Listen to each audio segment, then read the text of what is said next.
number 2 ranked Crawfordsville Athenians. Well, welcome to the Crawfordsville Athenian Complex. Starting lineups. We're going to give it over to Dave Rayner here to get the starting lineups number going. 13, Alex Thurston. Welcome to the Crawfordsville's Athletic Complex. We are giving it over to Dave Rayner here as he's going through the lineups of both teams. Batting 4th, the first baseman, number 5, Matt Taylor. Batting 5th, the catcher, number 14, Ethan Howlenbeck. Batting 6th, the third baseman, number 7, Taylor Barnado. Batting 7th, the left fielder, number 8, Justin Tucker. Batting 8th, the second baseman, number 1, Colton Ryder. And batting 9th, the right fielder, number 16, Connor Hall. The Bison are coached by Mr. John Vernon.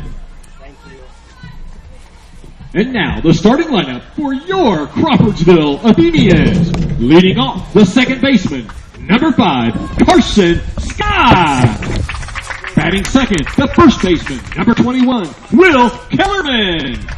Batting third, the center fielder, number 20, Josh Blackburn. Batting cleanup, the third baseman, number 34, Austin Warren. Batting fifth, the right fielder, number 24, Big Cam Saunders. Batting sixth, the shortstop, number 8, Cale McCarty. Batting seventh, your starting pitcher, number 6, Jake Decker.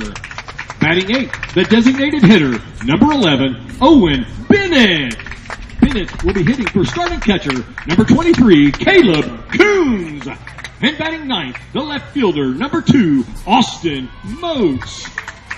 Your Athenians are coached by Mr. John Froge. He is assisted by Rhett Welliver, Tony Bean, and Daryl Hobson. Tonight's umpires are Mr. Jamie Ritter and Mr. Jimmy Beasley. At this time, please direct your attention to the American flag located in right field. The Crawfordsville Community School Corporation and the IHSAA invite you to proudly stand and remove your caps as we honor the United States of America.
Let's play Athenian baseball.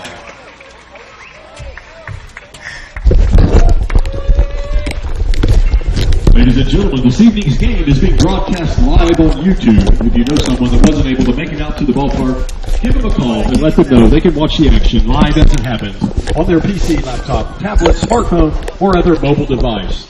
Or if you'd like to watch a replay of tonight's game, just log on to YouTube and subscribe to the Crawfordsville Athletics YouTube channel.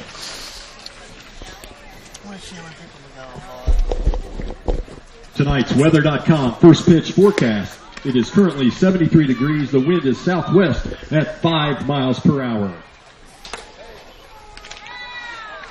Well, we're out here at Crawfordsville Athenian Sports Complex.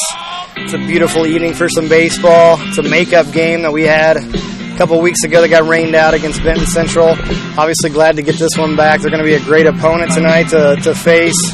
And currently ranked number 6 in Class 3A with a 15-5 record.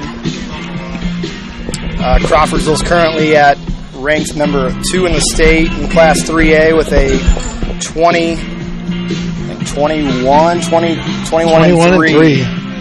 We got Brett Moats with Brian Saunders tonight. Looking forward to a great baseball game. It's kind of weird. No rain. It's above 50 degrees, and there's no wind really to speak of. So how about that for a night of baseball? Hey, we deserve one of those every once in a while. I thought we would have gotten it a month ago, but I'm not going to complain.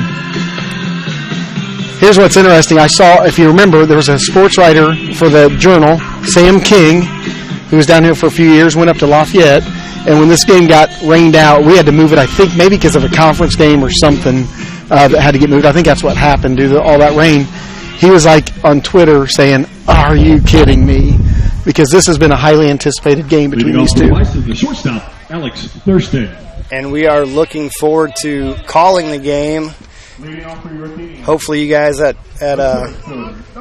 YouTube World are enjoying watching in the comforts of your home. We got Jake Decker on the mound, and he gets going with a strike first pitch. 6:03. Dave Raynard saying it's 6:03 for the first pitch. We usually start right on time. Ball is in. We got a 1-1 count here. This is Alex Thurston. He's a junior leading off for Benton Central.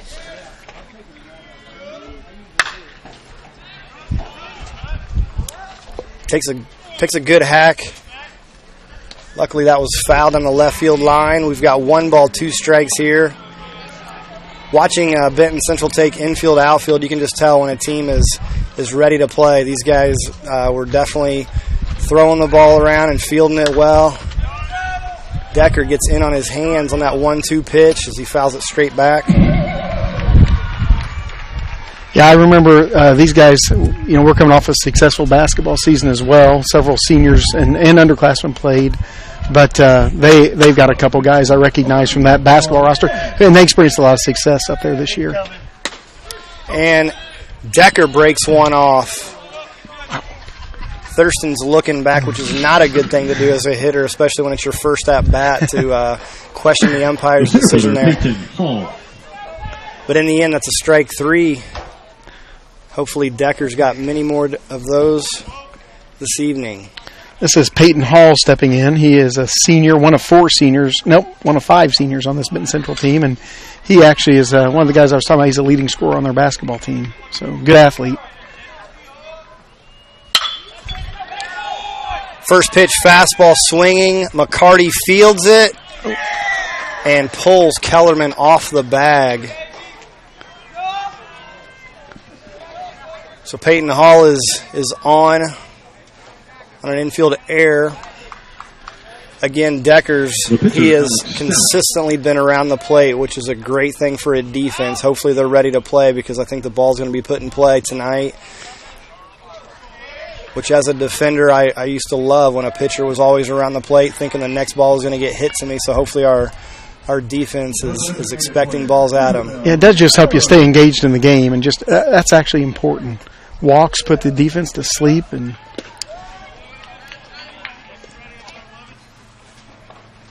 breaks one off on the number 3 hitter, number 11, Alexander Stout.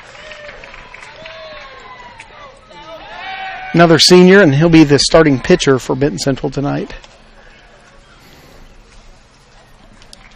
So once again, Decker is ahead in the count for the 3rd time throwing first pitch strikes. Got a runner as he swings through, half swings through another breaker by Decker. No throw down for the stolen base.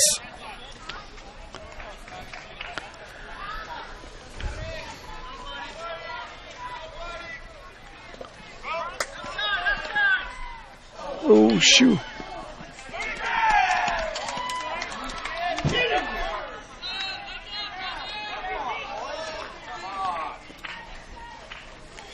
A little trouble, don't we? I tell you, it's not only does that, play a mind game with Decker, you obviously get an 0-2 count on a hitter and you want to throw that breaker. He threw it right where he wanted it. Coons did exactly what he was supposed to do to keep the ball in front of him. Obviously, we got to get that throw. And again, Decker, a senior, he could let that affect him and, rattle him a little bit, but he's coming right down and continues four first pitch strikes in a row. Yep. He's going to continue to battle. Hopefully we'll get another ground ball here in a double play.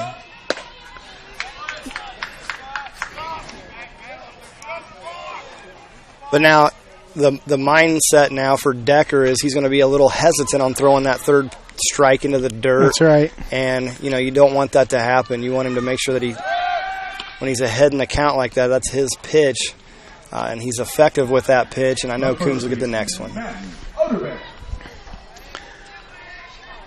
Just one of the situations where I think he took a little extra time to think about it, and it did not work out very well.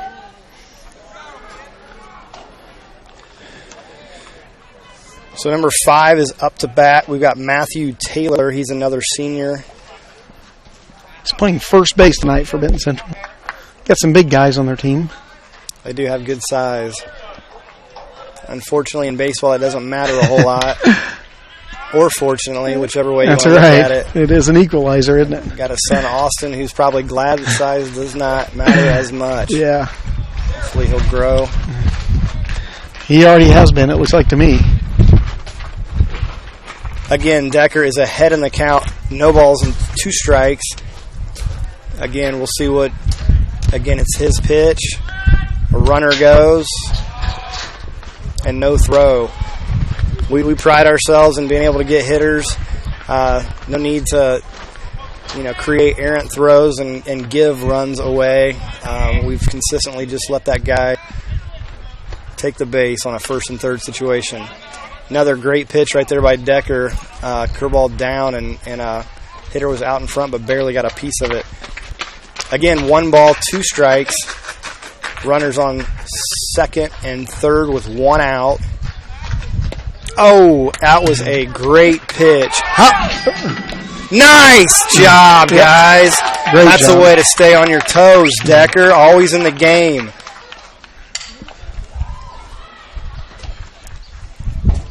And that's something that'll play. I love teams that are aggressive like that. Benton Central's going to come right at us. And fortunately for Decker, his eyes saw that runner take off, and he was able to get it right back to Coons for the tag out at home after a called third strike on the inside corner. Another great 1-2 pitch. Decker is on his game. Yeah, just keeping his head in the game. You said it earlier, but a senior who's been here before, threw really, really well all season, last season, and then has come in and done a great job both in relief and in a few starts this season. I know he's 3-1 on the year. All of our guys really have a pretty low ERA, so he's been throwing well. Decker, you don't want to jinx him. That's the way baseball works, but he just doesn't walk guys. He's just always around the zone. And they are going to put it in play, but not typically very well, and guys can make plays defensively. So with a couple great pitches there, he's able to really get us out of a jam and erase the base runner there. And a lot of things have to go right. I always think about that throw to home like that. We have to tag out. You got to make a good throw, a good catch, a good tag. You were caught off guard. You don't expect that to happen, though hopefully that helps us engage. Looks like softball team, give you a quick update there. Softball team is in the 4th inning. Looks like the top of the 4th, and we've got a 2-0 lead over Park Heritage in their game this week. And this is both teams coming off those highly emotional conference and county matchups against North Montgomery, where our baseball team and softball team went 4-0 in the last 2 days.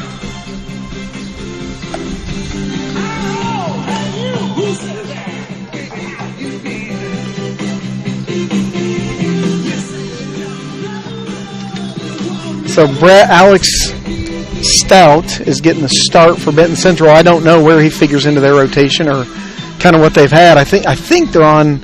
I saw maybe on Max Preps like a 3 or 4 game losing streak, but they've played some. I think they played Fishers and a couple other quality opponents. Maybe just lost their conference championship to Lewis Cass is what I think I read. What's funny about this game is a team's number 4 pitcher can turn into their number 1 pitcher real fast. And Carson Scott starts the game off with a bunt, unfortunately right back to the pitcher, but fortunately the pitcher did not field that correctly, and with Carson's speed, if you don't field it and throw it right away, he's going to get there. He got there. He puts a lot of pressure on batting from the left side, and he's fast.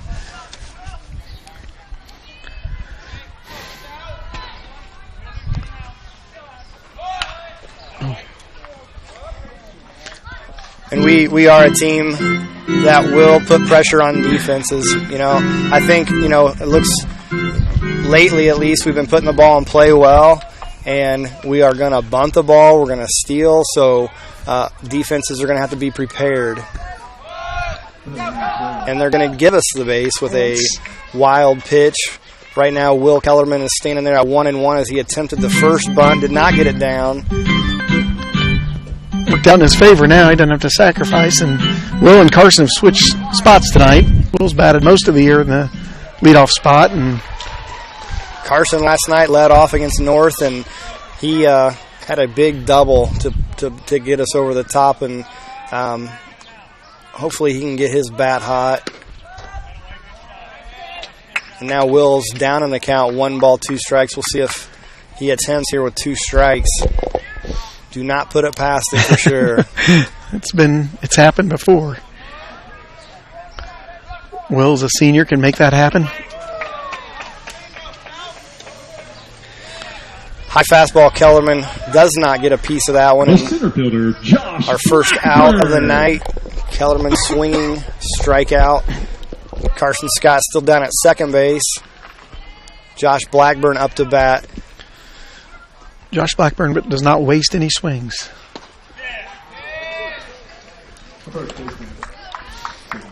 And as our 3-hitter, he is definitely a hitter that puts the ball in play hard most of the time, which is what you want. If you got, and there goes Carson, throw down to third, not in time.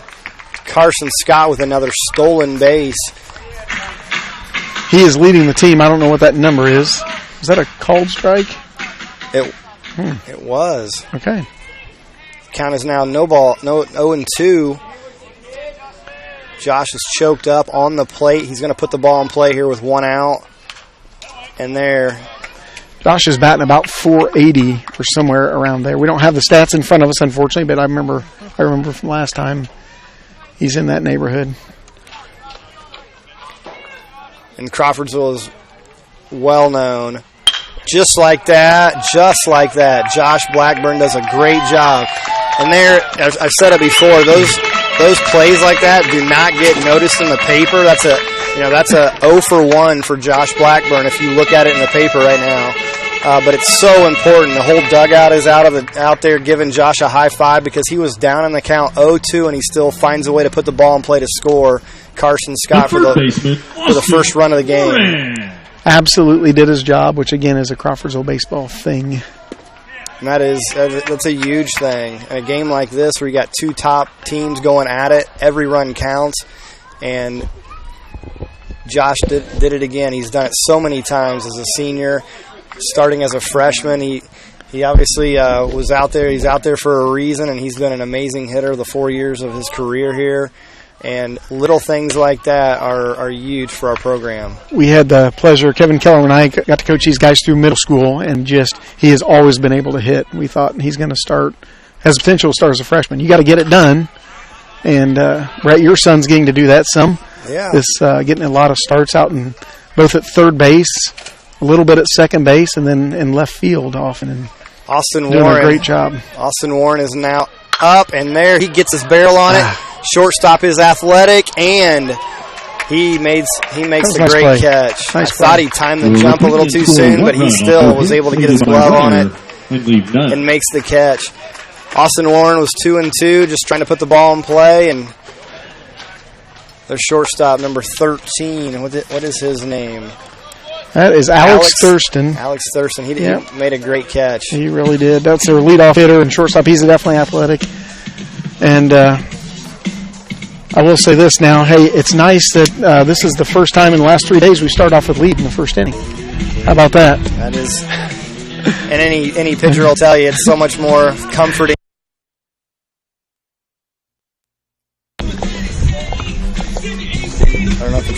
There we go. We back? Okay. It's as a pitcher, you pitch a little differently when you have the lead.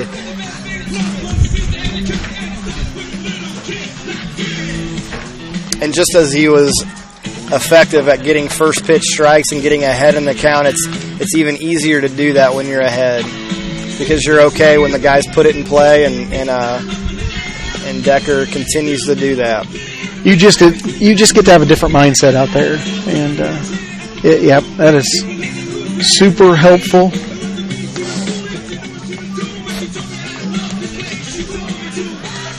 What do you think of the new additions there with the new fence out in front of the dugouts on both the home and visitor side here at the Athenian baseball complex? That's pretty sharp. It is. New improvement this year.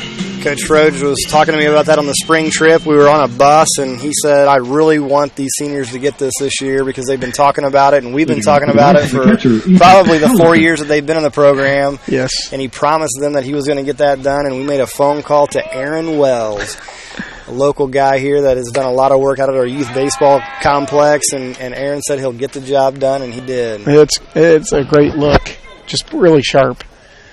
So now up in the 5 spot, leading off the second inning is Ethan Hallenbeck. He's a junior, starting in the catcher position for Benton Central tonight.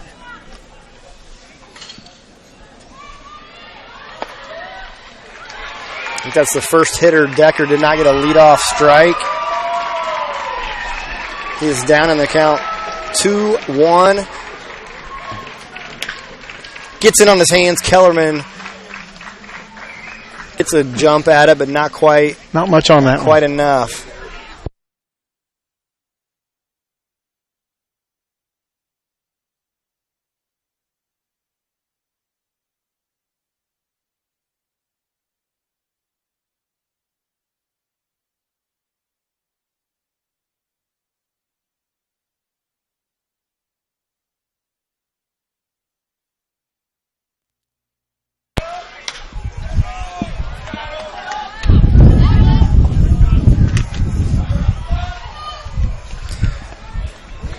We had a little audio delay there. Old Duggar, he knows how to fix everything. He went down somewhere and got it all fixed up, so we're back on the air.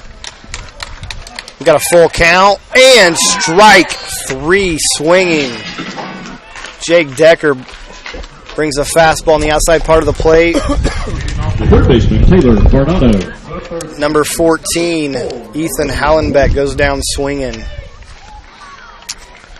Next up is number 7, Taylor Varnado. I'm not sure I'm pronouncing his name correctly, but he's one of the seniors. Playing third base for them and batting in the 6th spot for the opponent Bison tonight.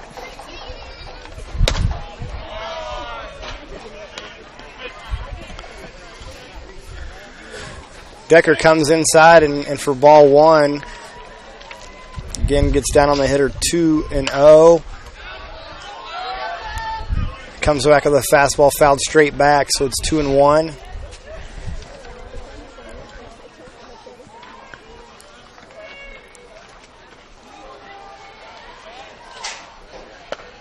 And brings a breaker. That's one great thing about Decker is he is effective with all of his pitches. He is always around the plate. Yeah. Coach Welliver is not, and there's a ground ball to McCarty. Fields it clean, throws it clean, out number 2, 6-3. Yeah, Jake is always just around there. You really don't worry about him. Even when he's behind, which obviously, there's huge advantage to getting ahead in the count, but to the batter, but he came back nicely there. And as a guy who loves to call pitches as well as get that. Kale dives on that first pitch. Gets through for a base hit. Number 8. So I don't have number 8. Jay Tucker is his name. So last name is Tucker. Starting in left field. Don't know what his first name is. Yeah, I don't see him on their roster. So Jay Tucker. Gets a line drive base hit. Just out of the reach of a diving Cale McCarty at shortstop. Down on the hitter again. First pitch, ball one.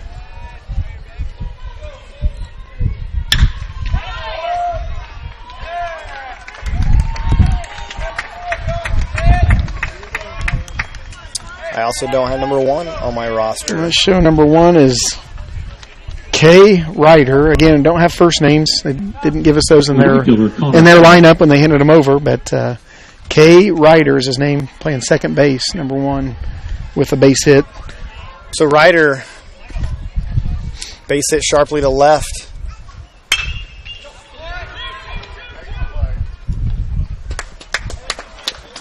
Routine ground ball to McCarty as he gets a force out to Carson Scott for a 6-4 force out. Fielder's choice for the batter.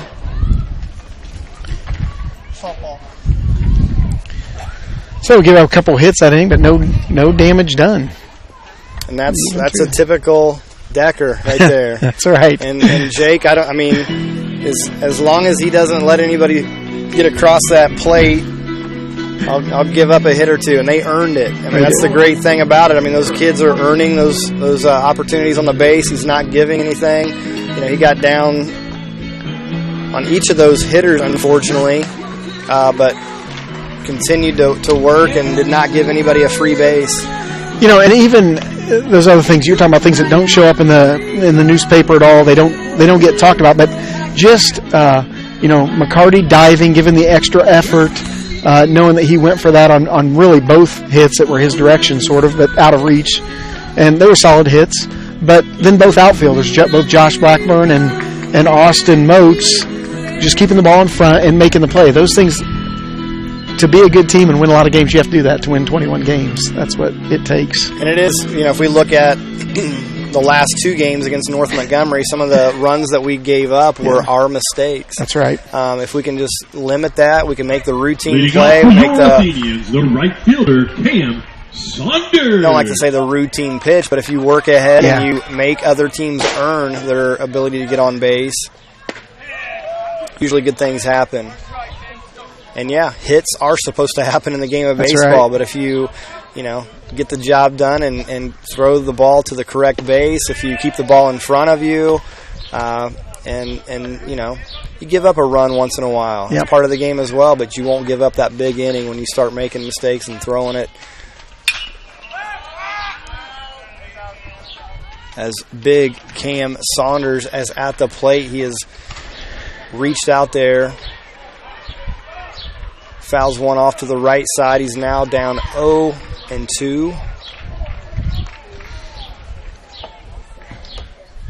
I feel like he's had a lot of experience batting 0-2 this year. So we'll see if he can do something with that count. Usually puts it in play. Just like that. And it's going to get down for a base hit to right field. I tell you, that approach right there, our hitters, I know I've been around, and when they get 2 strikes on them, they're thinking middle or opposite field. You're right. And that's just that ball was probably off the plate, but with Cam's length, he's able to get out there and get a solid part of the bat on the ball and just line one right field. Had a great approach as McCarty squares around the bunt. Takes it for a while. And I watched their on-field BP tonight before the game, and they were working with that on our hitters. They were working with that very approach to the game, which is what I love about what Crawfordsville baseball gives you. Foul ball. So McCarty is squaring around. We got a runner on first base. He's trying to bunt the ball to the first baseman because he's got to stay back to hold the runner. And again, sacrificing himself. Shouldn't be trying to go and flirt with that line too much. He's just trying to get it somewhere between the pitcher and the first baseman. Brings a breaker, and he pulls back on strike 2. We'll see if he's going to try it again.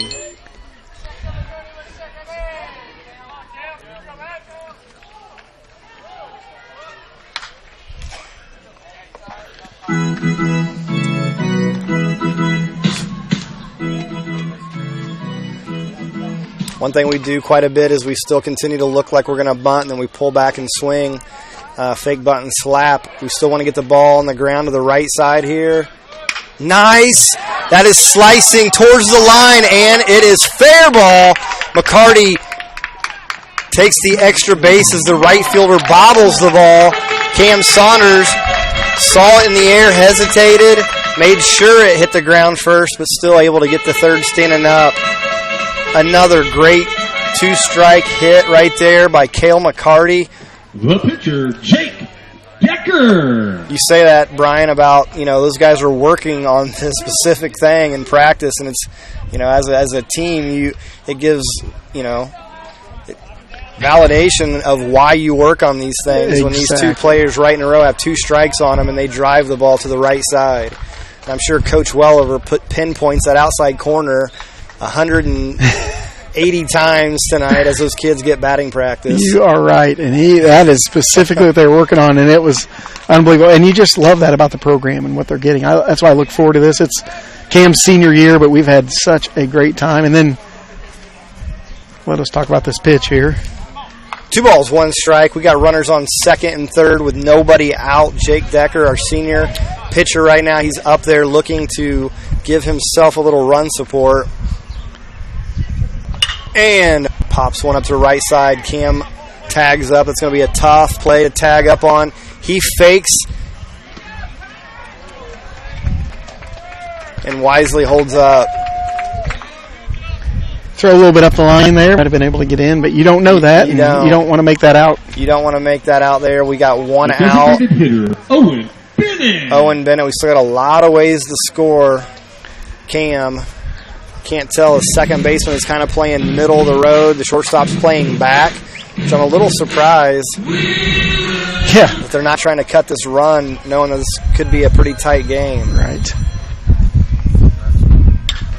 Get on top. Owen Bennett, good to see him back in the lineup here, number 11. It is. He got to catch. I got to coach in the JV game last night, and he just getting some repetitions behind the plate, caught for us, and always just is a great presence back there. Hopefully he'll get to full strength here soon and, help continue to contribute anyway, whether it's DH, whether it's get behind the plate a little bit. Yeah, just having him out there means a lot to the guys and just such a key part of the team. And then, of course, you can't miss when you talk about Owen, talking about the job that Caleb Coons has done this year, stepping in there as a sophomore and holding down the catching duties all season long and really just growing huge leaps and bounds. Oh.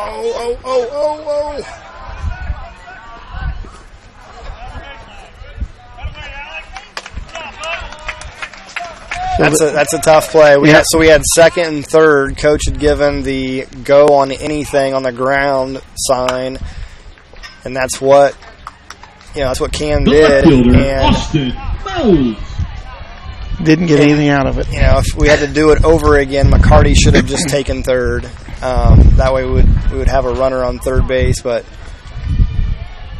there was that chance that Cam could get back, and so Cale would decided to go back to second. Yeah. Is that a fielder's choice? Is that how that's scored? It is a fielder's choice.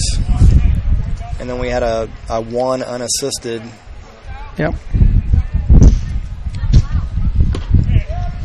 It's Austin Moat steps to the plate. He is now 1-1 is the count. Again, a runner in scoring position. Trying to get another base hit to score a run here.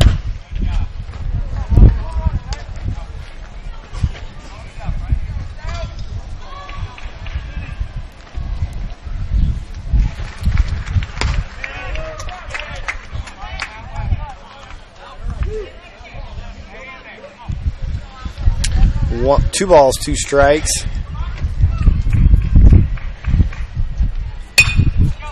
Puts it in play. Oh.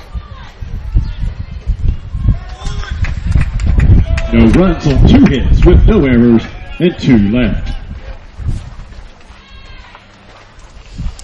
Well, there's where we were just bragging on the guys last inning about executing with a runner on third. We had runners on second and third, nobody out. And we pop out, we ground out to the pitcher, and we pop out. Yeah.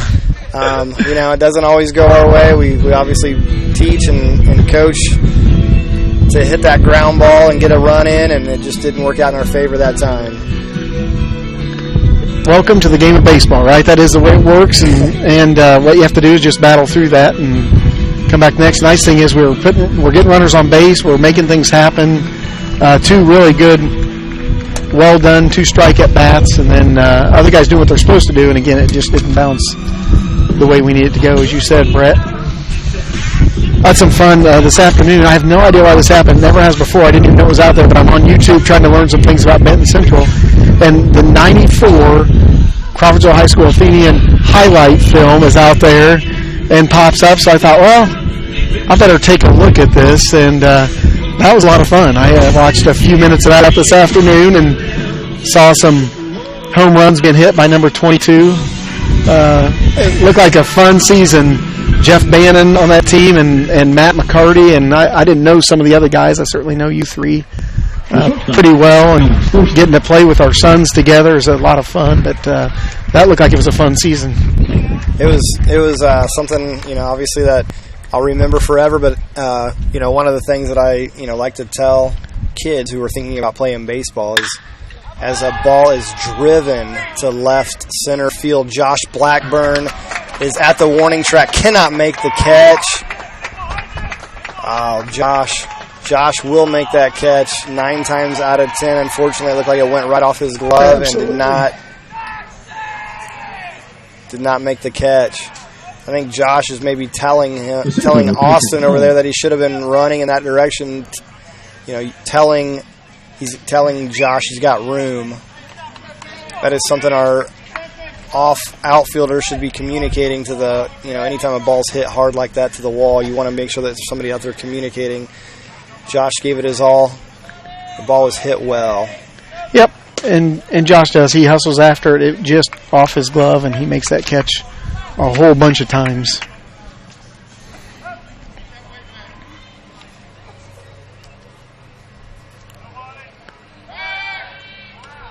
Whoa. Shoo. Pickoff attempt at second base. I don't know if Carson Scott was on the same page with Decker. It looks like he just barely got there to make that catch. So number 12, Peyton Hall, he hit the ball to shortstop his last at bat. Decker gets ahead 0-1, and then now ball 1. So we got 1-1. Runner on second base, nobody out here in the top of the 3rd inning.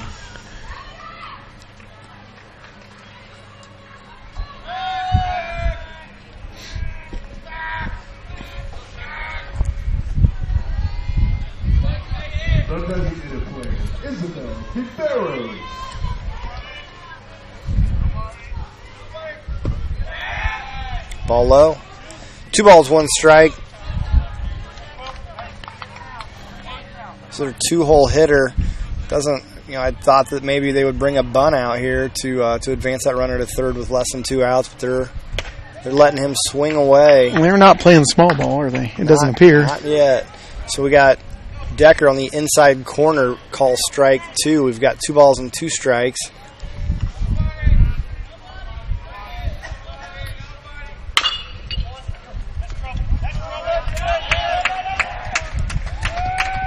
That is a tough play. Yeah. That ball comes hard off the dirt on that high hop. Warren tries to backhand it, but does not catch it clean and could not even get a throw. The pitcher, Alex Stout. It's going to be an E5. E5 on that. How much difference does it make? Just second time through the order for the batters. What's that like? Runner. The shortstop, Addie Laskowski.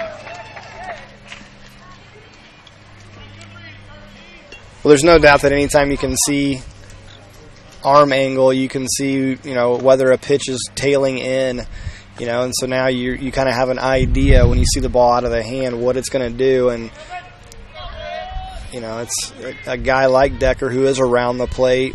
If guys are able to time that up correctly and guess correctly on a pitch and see it out of his hand, they're going to make contact. A little bit of an advantage there. Yep. So, our defense, I'm looking forward to watching our defense continue to work at it. I mean, Austin will make that play a lot of times too. And, we've got to start making these plays. when we get in tournament action, we're going to be playing a lot of teams like this. That's right. And this is good practice for us. These kids are putting the ball and play hard. It really is good timing, too, to play a team like this in a game like this with big expectations for two quality programs. Yep.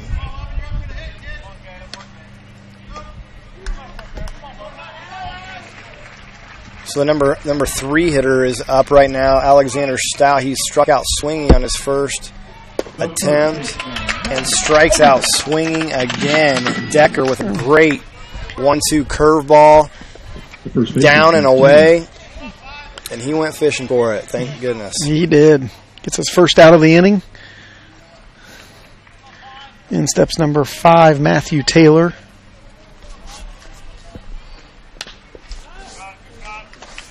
And here, we do have a 1-run lead.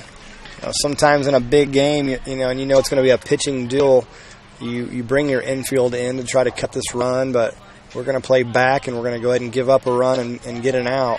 Hopefully Decker gets it on his own. He just might. He's way ahead. He's ahead in the count. 0-2 to the number 4 hitter, number 5, Matthew Taylor. It is now important for Coons to be a wall back there.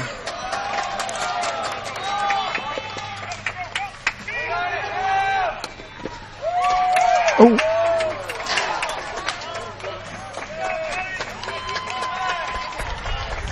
Cam, it's a line drive to him. He comes up with a great throw. I'm not sure why we didn't attempt to tag that. That was... Not sure about that.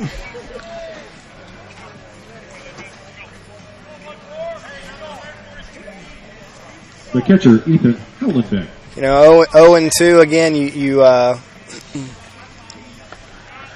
He had just come off of a 1-2 breaker. That was a great location down and away. He came with a fastball that time down and away, but that guy did a great job of going down to get it. And just like we did the last inning, going 2 strikes, and then Austin Warren gets a ground ball, looks the runner back at second base, and then goes across the diamond to Kellerman for out number 2. Here's what's fun about Austin Warren there. He can go across that field in a hurry. He really gets up there quickly. He's definitely able to take a little time to look that guy back at second, which is obviously an important thing to get him to keep him off of third. And then he fires at about 87 miles an hour across the diamond to Kellerman after throwing 100 and how many? I think he threw 114 last night. Yeah, I was keeping the book. And it doesn't look like that affected his arm at all. No, he might be able to do it again today if they'd let him. Nice curveball by Decker there. Gets the count back to, again, getting ahead in the count, and he's been doing that again this inning. Nothing too good here, right? You hope not. Ooh, nice. He freezes him. Thank goodness he wasn't looking for that pitch, because it was kind of up in the zone and one of those breakers that you could probably get a good piece of aluminum on. As their coach says, do not continue to pout with your head down walking back to the dugout. Hustle in, hustle out. I like that. Yep. Good mindset there as we get to see if we can get some runs back here in the bottom of the third. Unfortunately, in baseball, you fail a few more times than you succeed, and you got to figure out a way to deal with that, because that is a big part of the game, and the mental aspect of, tucking your tail for just a split second and then get your glove and get back out there. It's time to play some more ball. Short memory, right? Yep. It's about softball update. Looks like it's we're in the field, so top of the 6th, and it's 2-1. The good girls have the lead here over Park Heritage.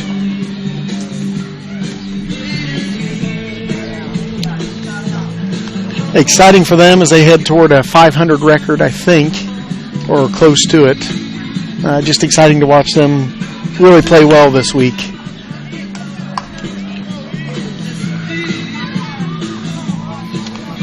So let's see if we can get a couple runs back as we return to the top of our batting order. Carson Scott leading us off. For your Athenians, the second baseman, Carson Scott. Carson put down a bunt his last plate appearance. Bunted it a little too close to the pitcher, but fortunately it took a hop right when it got to him, and it got over his glove, and he was able to make it to first base with his lightning speed. Yeah, you don't have much of a chance to make up for a little mistake. Takes ball one.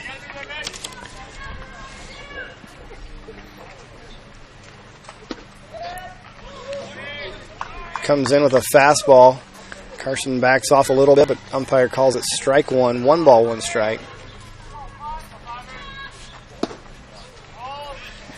Carson last night at the North game had a ball down and in. I haven't seen him pull a ball like that and hit it well over the right fielder's head. Another, as he takes that fastball and opposite, hits the gap in left center field. This little stand-up double. Carson Scott stays hot with the bat. He is hitting well right now. His hands stayed inside that ball so well. The ball was up a little bit, and he drove it to left center field for a stand-up double. And as you said last night, he just drilled that ball and pulled it, and he doesn't do that often. You almost never see him get a hit that direction. That's a great confidence builder for him, and we're going to need him. And get down. He hit it.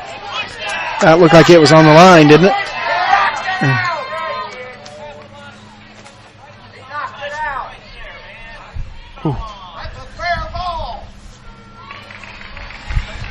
Well, obviously Coach Froge thought he saw what I saw. It looked like he tried to glove that thing, which I don't know what he was. I think he just was reacting to get to it, and fortunately the umpire saw it as being in foul territory when he hit it with his glove. Will's got to get that bunt down though. Yeah, he's underneath both those. Both his bunt attempts, I think, have popped up a little bit. And he is a much better bunter than that. He is. He'll get it down here. We want to bunt the ball to third base in this attempt because the third baseman doesn't know whether to come get the ball or to stay for a potential tag out at third. So bunting the ball hard to the third baseman, which Cale McCarty did last night really well. There we go. It's going to work. Now, Kellerman's thinking, that's nice because now I get to drive one in. I get to swing away.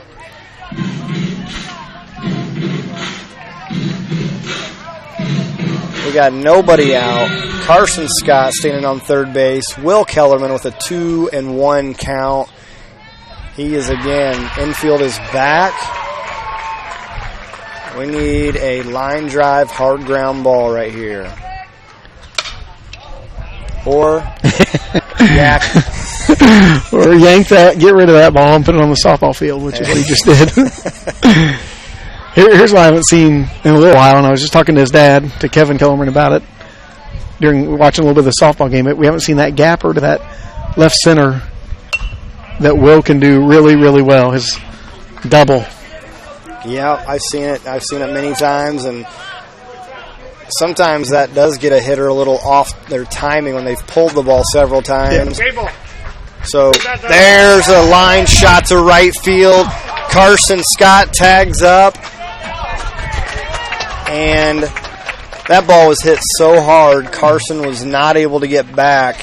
His momentum was going to the bag when the right fielder caught it and just didn't feel like he had enough momentum to get that run across the plate. Josh Blackburn. With his speed, he probably would have been okay. He likely would have been okay, but you don't want to. Same thing as last inning. We've been here twice. And you're coming up with our hottest bat on the team. Yes. So.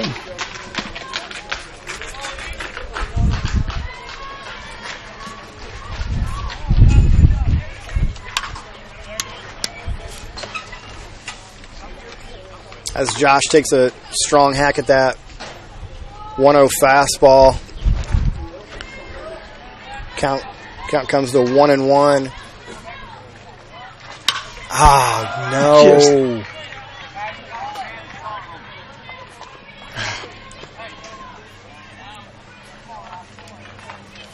Josh lets that ball get in on him, and he pops it up to the first baseman.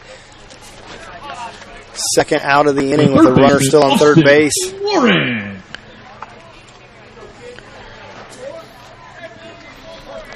Austin Warren comes to the plate.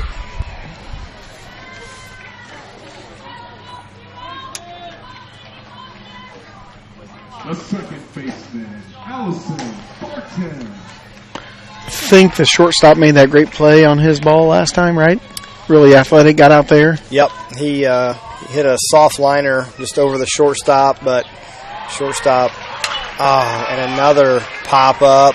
It is going to get pushed back into the field for out number 3. 2 innings in a row, we've left a runner on third base with nobody out, and we do not score him.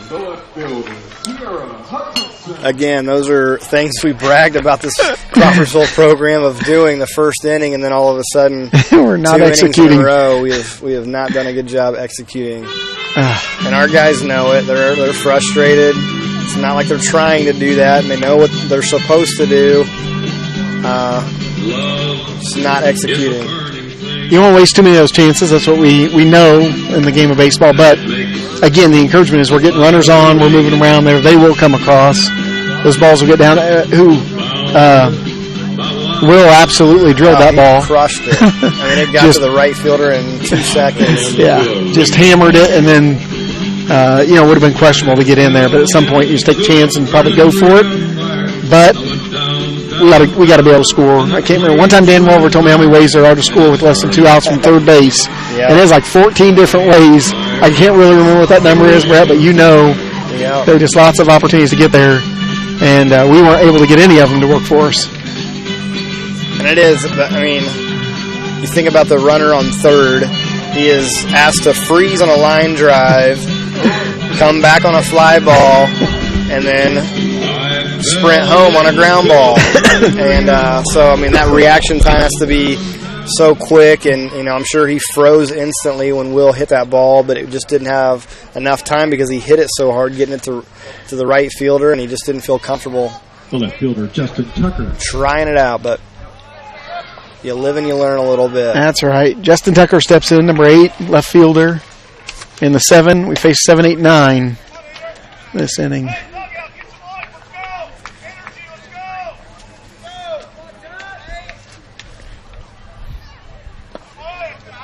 Ball down. We've got 2-0 on Tucker. Again, Decker's every other inning. So first inning he came out through first pitch strikes. Second inning got down in the count but continued to fight back. Last inning he was ahead in the count. Just gave up a couple good quality hits to a Benton Central team, and getting down 3-0 now to the leadoff hitter, which you talk about how many opportunities there are to score a runner from third with no outs. How many opportunities are there to lead off on a walk, which is a big no-no. Yeah, and just the number of time he scores. Continues to come back strong, to not give in. And that's a great quality that Jake has. He is not going to give in. He's going to continue to pound the zone. And Will Kellerman runs over. Decker covers the base just like they do in PFP about every day in practice. And we get a 3-1 for the first out of the top of the 4th inning. And that's why they do that every day in practice, right? Because that is just routine. Even starting in middle school, they have them doing PFPs. It is a huge part of the game. That, again, we talked about earlier, the team that makes the least mistakes usually is a team that'll come out victorious, and especially these tight games like this. First pitch ball, second pitch outside corner for a strike. We got 1-1. Looks like I missed a text from you about mowing on Riddle earlier, and I got here though. You made it. I'm glad. And I got the whole yard mowed. I didn't think I was going to get it all, but I got it. Much to my neighbor's disappointment, I did not get mine done tonight. As that ball is shot to the second baseman, Carson Scott, I don't even think he took a step. Glove up. He just watched it coming right to him. Call that a line 4, L4, line out to the second baseman.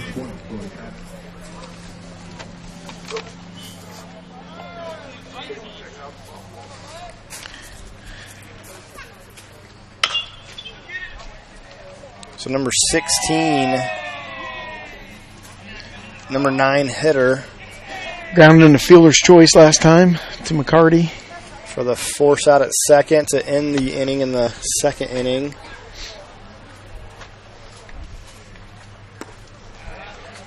Decker breaks one off, and he takes a half swing at it.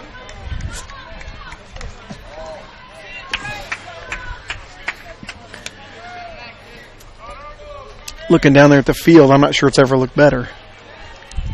Monday night, it's the first time I think I was doing strike 3 on the inside corner. Fastball freezes him after that previous breaker. 3 down. It's a big 3 up, 3 down after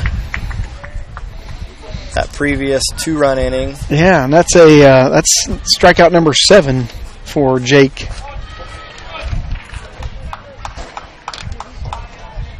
Giving up 4 hits. His pitch counts at 60. And doing what he does, 7 strikeouts.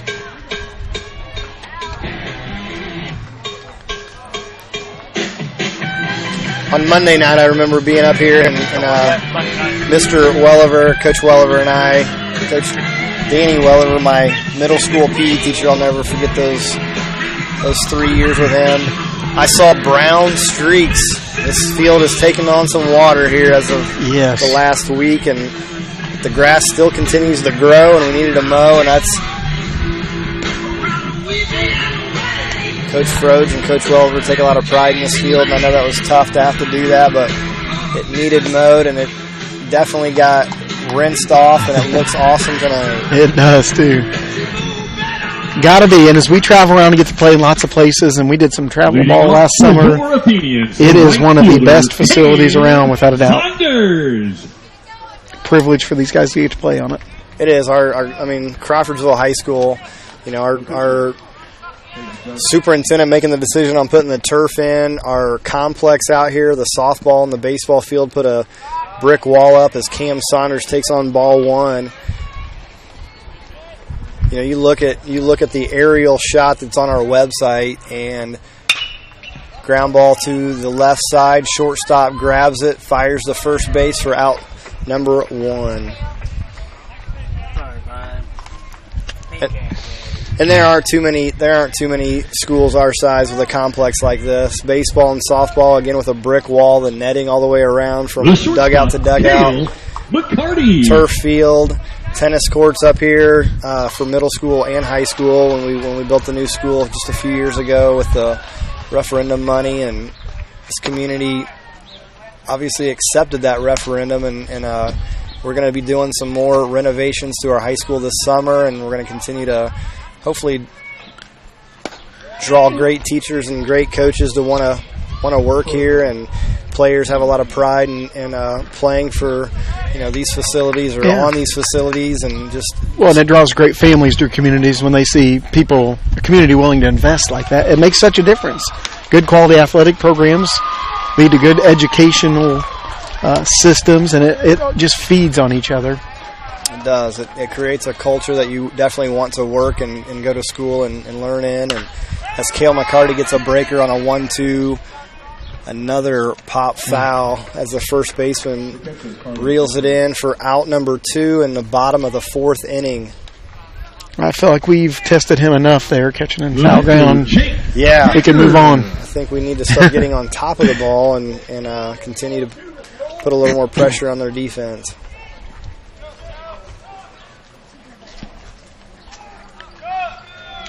Jake Decker squares around and gets that third baseman moving. Flew out to the left fielder his last at bat.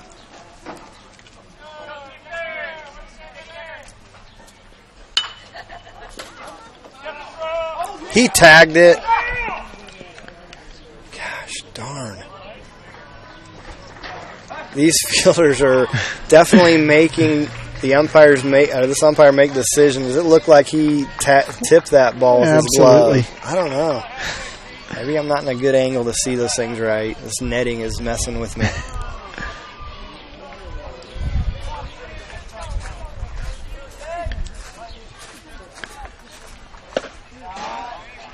Ball up. 2 balls, 1 strike. Jake Decker trying to get something going here with 2 outs. The bottom of the 4th inning. Takes a pitch down and in. 3 balls, 1 strike.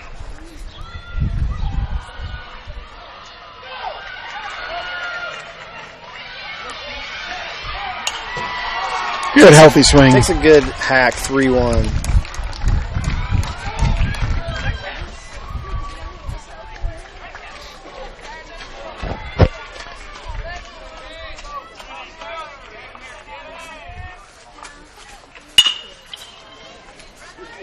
Ground ball to the right side. Second baseman comes up. No hits, no errors. Fields it, throws him out at first base for out number 3.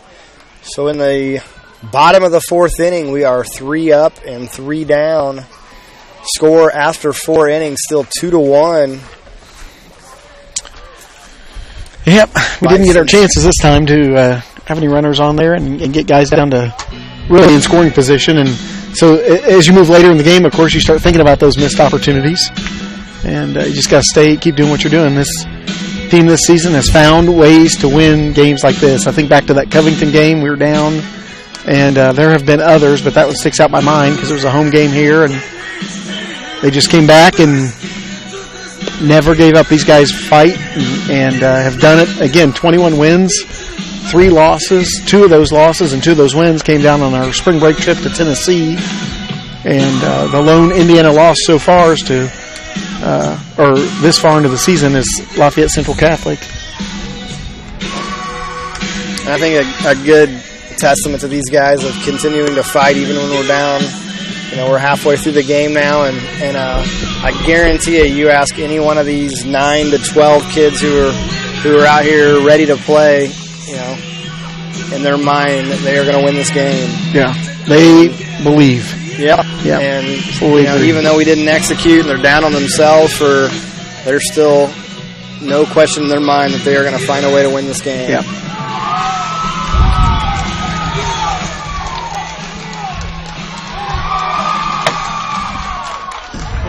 Chief score run on Athenians. And lost control.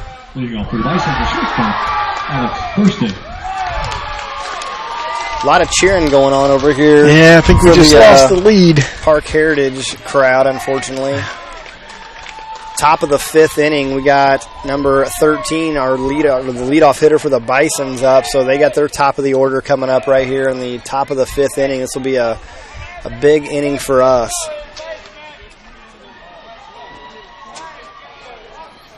Ball was down for ball 1.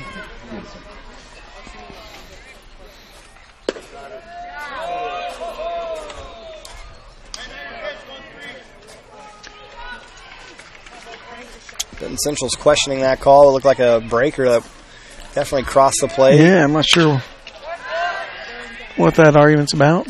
Austin Motes under the ball. The guy... Thurston had hit that previous ball well to center field. He pulls it a little bit. Fortunately, Austin got under that one for out number 1.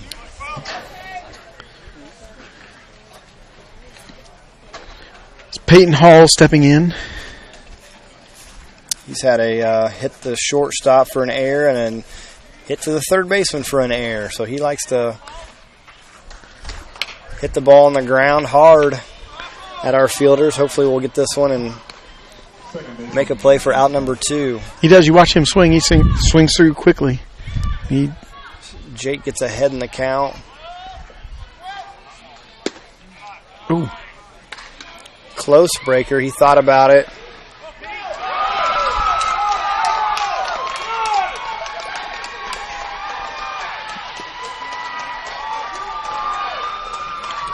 Two balls, 1 strike.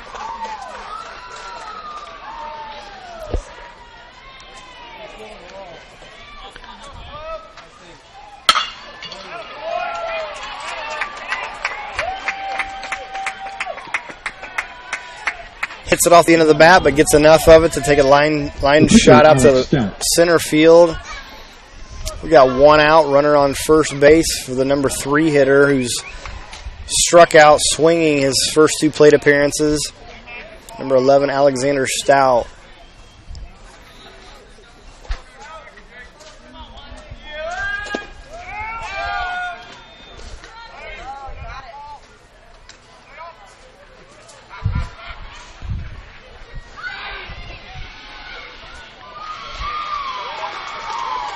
Hall takes a stolen base in the second.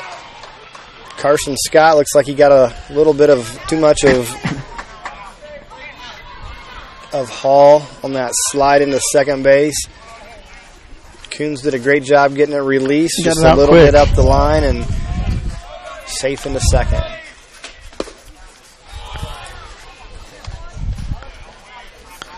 Call is a strike. We got 1-1. Steal attempt was a strike. That was ball away for 1 ball, 1 strike. Strike 2 on that pitch. 1 ball, 2 strikes.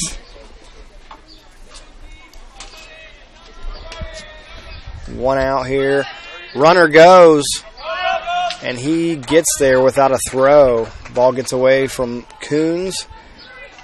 So now Benton Central with a runner on third base, less than 2 outs. The count is 2-2. We'll see if Decker can get another big out here.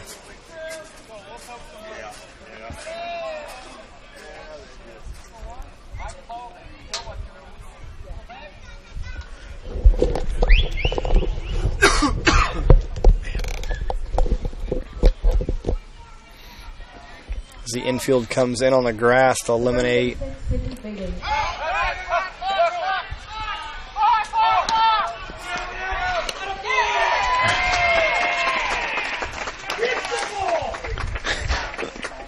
I'll tell you, I mean, that's a tough play and a good aggressive. I mean, obviously they've got a great base runner right there. He stole second, he stole third, so he's got some wheels on him. Coons did everything right there. He blocked the ball, kept it in front of him. He looked the runner back before he threw to first. Strong throw to first. Kellerman strong throw back, and that's just a good base runner. Yeah, speed got us and makes a difference. Yeah, you can't coach that. So that was a great job by Decker, in getting that strikeout right there with 1 out. That was a huge strikeout, and then, we just, again, there's probably one of those 14 ways to score from third base that we could write down.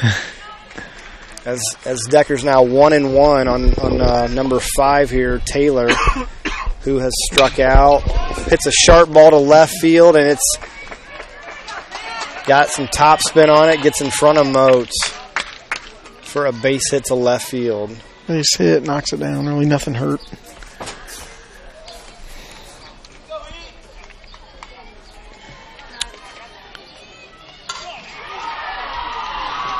This is Helen back. What's he done? Looks like he's... a couple strikeouts. Yep.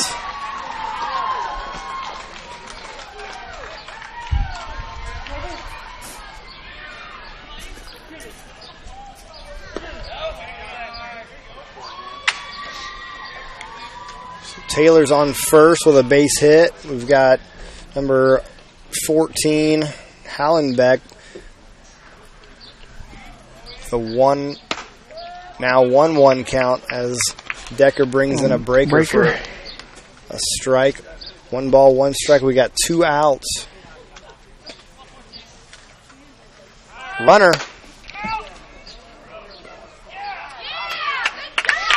And Coons once again gets a good release and gets to the sliding Taylor 2 hits with no errors for the third out at second base. Nicely done. It was a great throw, great tag for out number 3. So Benton Central comes with 1 more run in the top of the 5th inning to take the 3-1 lead. Benton Central now has 6 hits on the night. Crawfordsville now has 3 hits on the night. Benton Central has 1 error. Crawfordsville with 3 errors on the night. Yep, just not as sharp as we were last night. I was talking about that error-free game. It was nice. Monday night didn't go quite as well. I think there were 7 errors combined between North and Crawfordsville in that game I saw, or maybe I read in the paper. And then last night was error-free, I believe, and just sharp, both teams. Crawfordsville got the win. We got the win 4-2 to sweep them with one more conference game to go, and standing at 13-0 in the Sagamore right now. So really fun year. Good opportunity here to finish out our conference schedule on Friday night with as we travel to Frankfort. That trip to Frankfort is not my favorite. I got to be honest. I think about everybody from Crawfordsville would probably say that same thing. It's not that we don't like Frankfort. No, I like them. There's just no good way to get there. Oh. And yeah, it's usually a late night getting back, and but it's going to be a fun night for our guys, because not everybody can say that they had an undefeated conference season, and gives us some momentum. Hopefully, and then we got Monday. We got McCutcheon. Don't know where that game is. It's up there. So it's at McCutcheon this year, and we picked up a game on Tuesday against a usually strong North Vermilion team. Again, do you know where that one is? Leading on. That one, I don't know actually on that one. I just found out we picked that up. So I think last night. I think it's going to be at home, but I'm not going to. That would be my guess. So we added that last year too. They came here and played us, and So once we found out the draw of the sectional and that we were not going to play on the Wednesday, we decided to see if anybody else wanted to add a game just to kind of stay on top of their game, and picked up another one.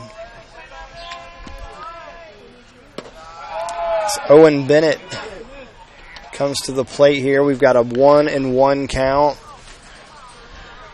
This is a big inning for us to try to get something on the board. Ball away, so now we've got 2-1. I will say this season, the bottom of our order has been really productive, and that's been helpful. Obviously, a couple games I remember thinking, man, I hope we can get to the bottom of the order so we can score some runs. Well, anytime you can get some production out of the bottom of the order, it's good for the team, and I think these guys all have confidence in each other, and no matter where you hit in the lineup, just like Kellerman's moving around a little bit, Scott's now leading off, and we've got Owen back in the lineup, most nights, and so you just kind of put guys in where they're going to be most productive, that's hopefully, right. And whether that's in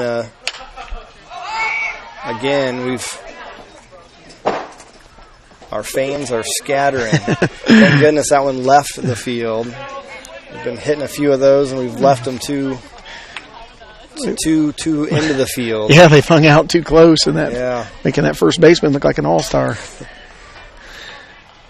3-2 count for Owen Bennett.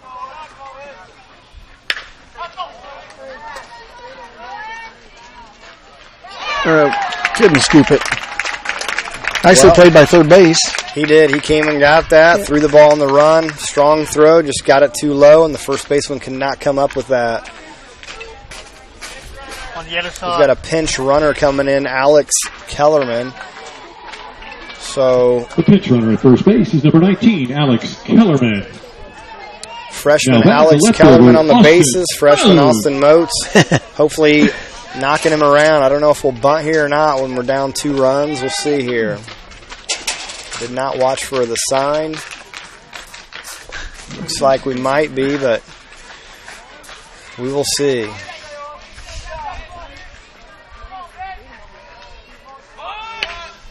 Nicely done. Did his job. Austin Moats sacrifices Kellerman to second base.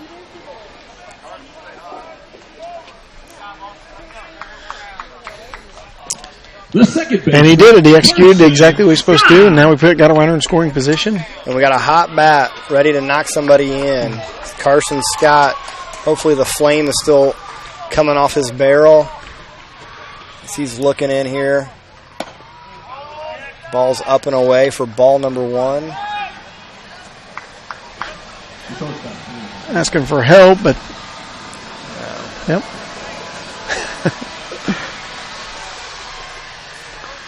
Umpire's trying to get some help, see if he swung. Ball's down and in for ball 2. Carson's looking dead red right here, feeling good. As he takes a good swing at that one, just gets the barrel underneath it. Fouls it to the football field. Hopefully those youngsters over there got out of the way. Yeah. We've got our youth baseball teams practicing out on our football field right now.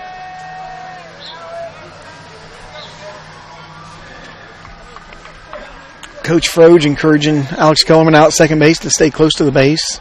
We're down 2 runs. No need to do anything crazy. 3 balls, 1 strike on Carson Scott here. Again, when you got a hot hitter up here, this is a count you like. Give him something to drive. Carson gets on top of it, hits the ball to the second baseman for out number 2. He definitely got a good pitch, just slightly got on top of that ball, hit it hard on the ground, which is what we needed for about 3 at-bats the last 3 innings, 2 innings. Let's see if Will can find some green this time. He drilled. He has, in the last several games, I remember beginning at Danville, when the center fielder made 2 diving catches on 2 well-hit balls, he's been robbed, so he's due. See if he can drive his brother in. Kind of fun for senior freshman Kellerman brothers to get to play Will's senior season together. Yep. Let's see, I'm sure they've done this on the wiffle ball field several times where Will's knocked in his brother. We'll see if we can do it out here on Athenian Complex. It'd be a fun time to do it. Nice! He gets out of the way. Will Kellerman knocks in his brother Alex for the second run of the game here in the bottom of the 5th inning, which makes the score 3-2. Well done. That is what we needed right there. A big 2-out hit by senior Will Kellerman. That's what he needed too. I said he's hit the ball right at him, and that just outside of the reach of the second baseman. Well hit. Line drive, and now I'm thinking Josh Blackburn is due for a gap shot right here. I agree with you. Let's make that happen. I think he's itching to get that last at bat covered up by a big one right here. That's another great part of this game is you can go up there and look horrible 2 or 3 at bats, but there's this one that counts. It's called your next one. And Blackburn is going to try to do this right here and looks up at ball 2. They're not giving him anything too good. 2 balls, 1 strike is the count.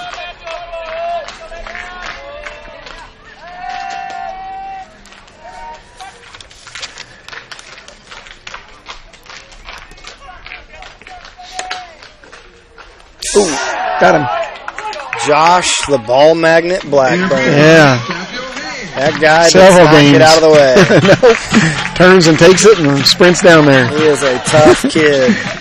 He only knows one way to play the game of baseball, and that's all out. Yeah. It's really fun to watch. So we get a trip to the mound here. Well, unfortunately, over in the softball field, give you a quick update there against our Athenians taking on Park Heritage. This is bad news. It's still the top of the 7th, and it looks like the score is 11-2 with 1 out. And I know we had a lead, so rough inning here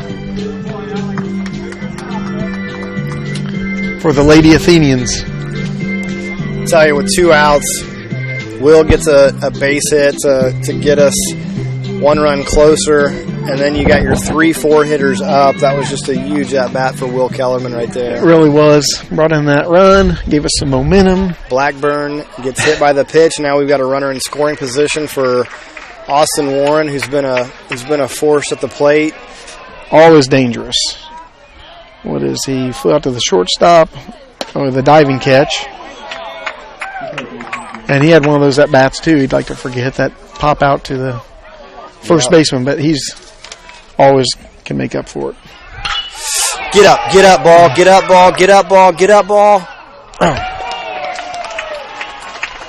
Austin takes a great swing. Center fielder The Athenians score 1 run on 1 gets hit, back to it for the aided by catch at the 1 error, warning track. 52. Darn it. That's our speedy Peyton Hall out there. That's their speedy Peyton Hall out there that Tell runs ya, it down. You had all the cards where you wanted them. Yeah. Austin Warren got a good swing at it, and The unfortunately Athenians is within baseball team distance and fans of would like to thank the following 2019 center fielder, Mr. Hall, tracks it down. Hey, we got one back. Carson, Jack Gutters, and Exteriors. Played that inning even. Now we can just B&L Engineering. hold them here and Strip Company. get something going next at bat. 2 more bats. Gould Body and Paint. North Salem State Bank. RT Insurance Company. Nucor Steel. Woodkey Construction. Brown's Motor Sales. Safe Hiring Solutions. I'd be interested to get in the dugout and find out what their next option is on the mound. Hopefully we won't need it. Decker's cruising and he's limiting his pitches. But just looking out here, I'm just trying to figure out what would be the next option. What do you think, Brian? That's a good question. A couple guys, I know 3 guys that can't, that would be options. Austin and Cam and Gabe Joyner pitched the JV game last night.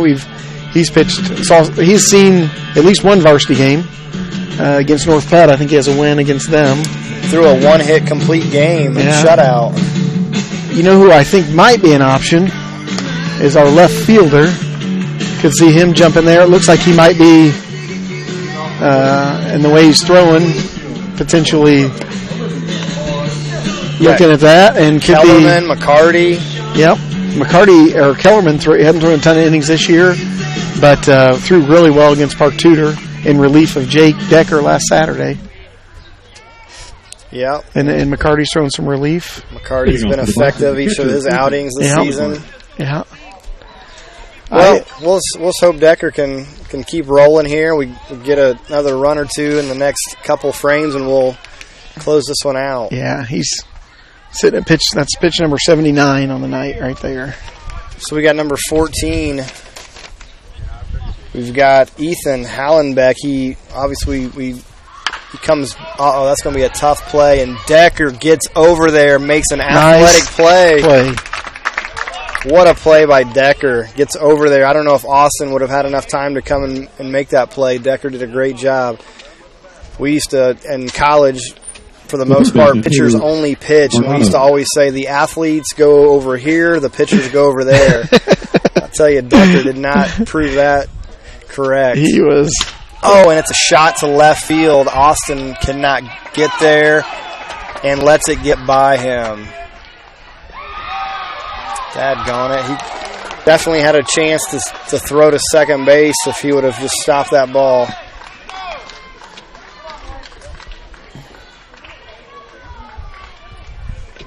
The left fielder, Justin Tucker.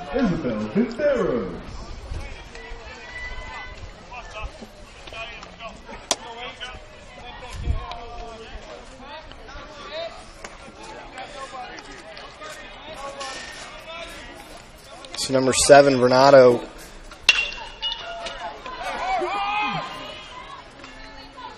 Great play. Nice that play. is not an easy play. McCarty comes over, gets enough to be in front of it to not have to backhand it, gets his momentum going towards first and makes a strong throw to Kellerman for out number 2. Second baseman, Ryder. Was that hit Renato got the hit, correct? Yeah, it was a hit and then an E7 because he let it go by him. You being hard on him? I am, but I don't feel like he could have gotten to second if he would have fielded that clean. Yeah. McCarty makes a nice play there. First pitch, swinging, right? Whoa. Decker comes inside. Thank goodness the batter got out of the way. If Blackburn would have been hit, he would have been on first base right now. So we got 2 outs here. Runner on second base. Did he attempt at it is the question. He started to go. So not going to even ask. No question. Yep. So we got 2-0.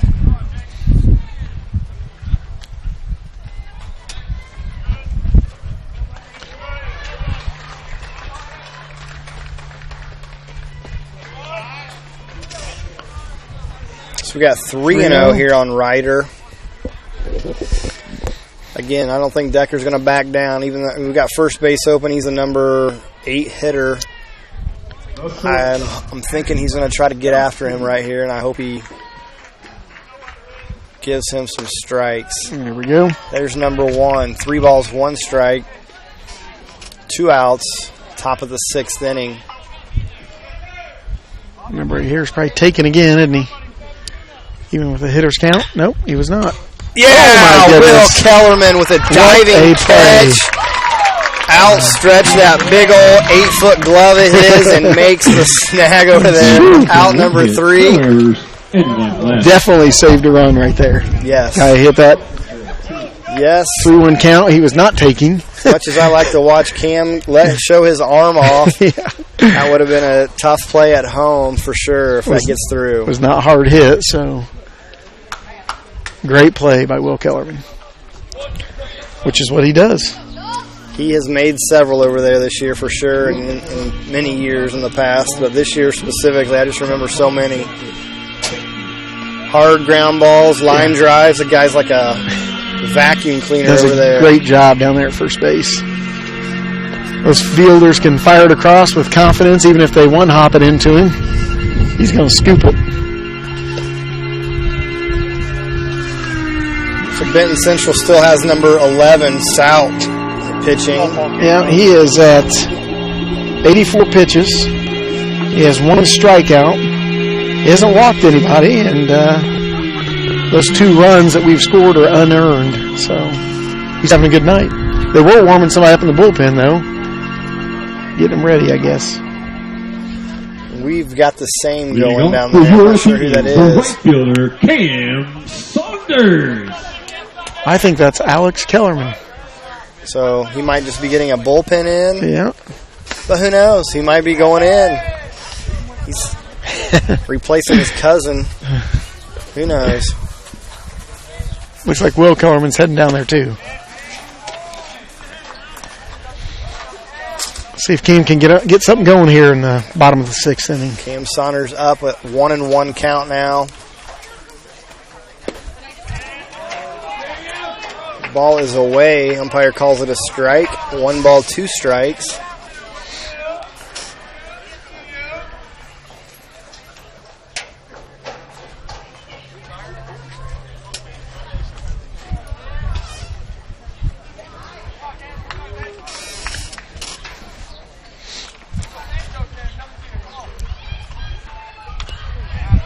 Cam fights off an inside fastball right there to stay alive. Stays 1-2.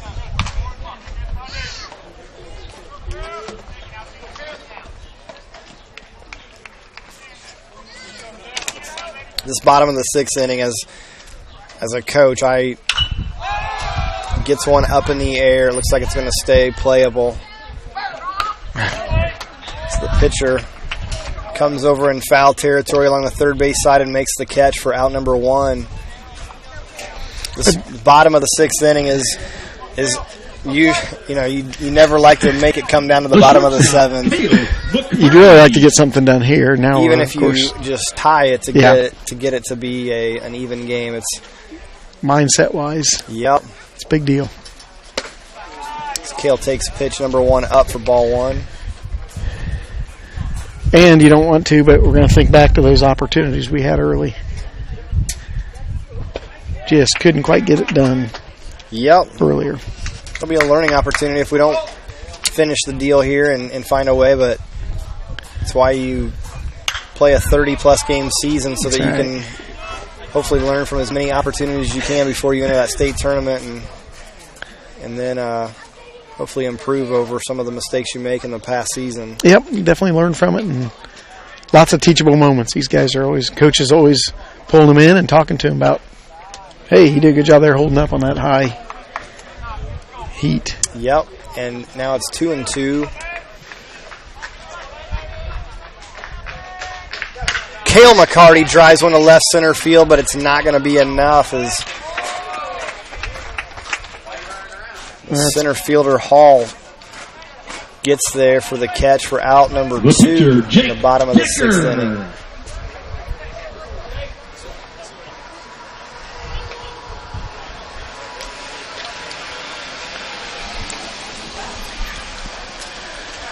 Well, let's see what we can do with 2. Many times this year. Been able to get something rolling. There we go. Decker takes one for the team and gets on base. Which, not only is that an important just to get runners on, but we are trying to get through these hitters to get to our top of the lineup. Yeah, lots of good reasons that this inning needs to be extended. Yes.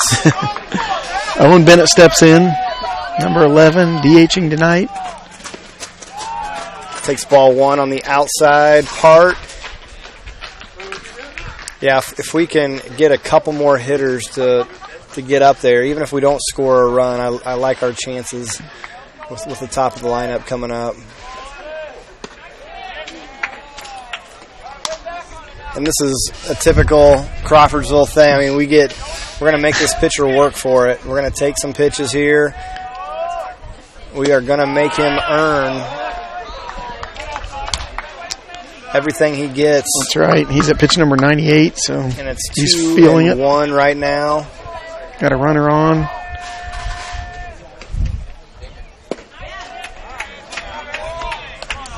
Two. Ball catches the outer half. Owen stands in ready for his 2-2.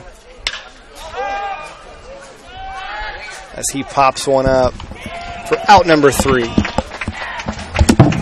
No runs, no hits, no errors, and 1 left. So no runs, no hits, no errors on that bottom half of the 6th inning. Score remains 3-2 in favor of Benton Central right now as we head to the top of the 7th. Obviously, you know what the Athenians have to do to get the job done here, and they've got to hold them, ideally, and then we got to come in and execute. And we are at Austin Moats, our number 9 hitter, and then top of the order. So in a good spot to get the job done next inning and just be able to scrape a run across, manufacture a run, play Athenian small ball, do whatever it takes to get the job done. And I guarantee the boys will be working hard to do that. They prepared for that this season. Jake Decker is still in pitching, heading to the top of the 7th inning. He is at, let me look, he's at 87 pitches. He hasn't walked anybody and has 8 strikeouts. He also hadn't hit anybody, so hasn't put anybody on that way, giving up a couple of hits, and is moving along, is cruising this game. Again, Benton Central sitting with a 3-2 lead as Caleb Coons fires the ball down to second base, ending the warm-up, and the Athenians get ready to face number 16. He's the right fielder, Connor Hall. Stands in. He's their number 9 hitter. So they are 9 and top as well heading into the 7th inning. Connor has grounded into fielder's choice at shortstop to end, I think, maybe the 2nd inning. Pops up. Foul ground. Will Kellerman is under it, makes the catch. So he swung on the first pitch, and a little pop up to Will in foul ground to retire the first batter, record the first out of the top of the 7th. So Jake does a nice job there on 1 pitch. Now we're back around to the top of the order facing Alex Thurston, who has a strikeout, and he doubled on a ball hit to center field, and then he's flown out to left. Hits a screamer back up the middle. Jake gets out of the way wisely and just reacting to the pitch. So they're swinging at the first pitch. The center fielder hard ground ball up the middle for a single to Josh Blackburn. So with 1 out, Benton Central threatens with 1 on and facing their number 2 hitter, Peyton Hall, the senior center fielder. Peyton has hit a ground ball, 2 ground balls to the left side and reached by an error, and then he singled on line drive last at bat on to the center fielder. So with 1 out, they have 1 on facing the number 2 hitter, and Jake still cruising along. I think both batters have swung at first pitch this inning. So they are not making us work for it. Paul's looking for something I'm sure he can pull or hit back up the middle, and that was an outside pitch for a strike. And Jake is ahead in the count again.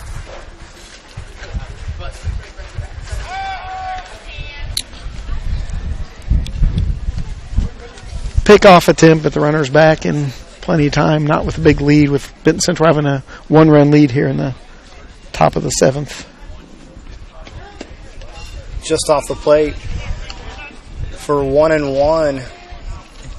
They're sitting pretty right now at their top of the order. They are. And this is a big inning for the Athenians right here. They're in the same place we were. Yep. 9 top. That's where we are.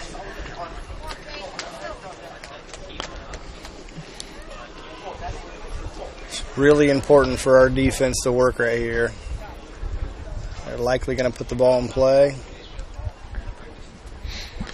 Coach Welver is going to make a visit. Talk a little strategy with this number 2 hitter who does love to pull it, I think.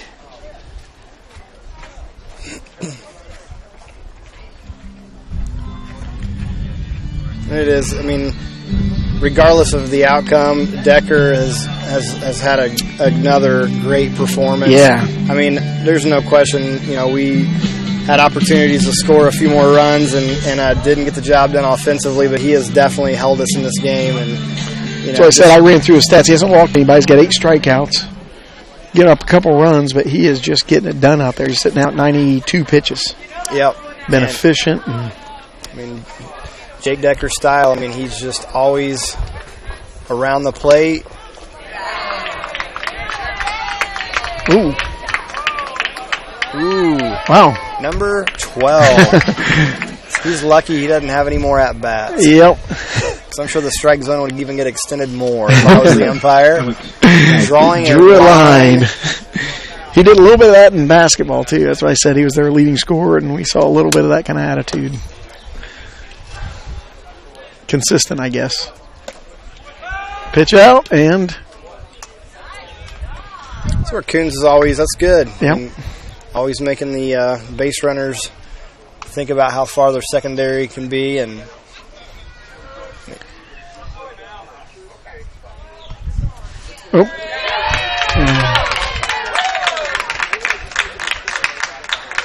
well, I guess he did a little more than just drawing a line in the dirt because he just got tossed. Number 12 is now going to be out of this game, and I think one or two more. It's at least one. It could be more. 2. I know he misses the next one. That's a silly move for a senior, honestly. And that pitch was too close to watch. He didn't like it and argued it, and I think kept arguing it. Hopefully we can feed a little bit on that. Swing a little momentum.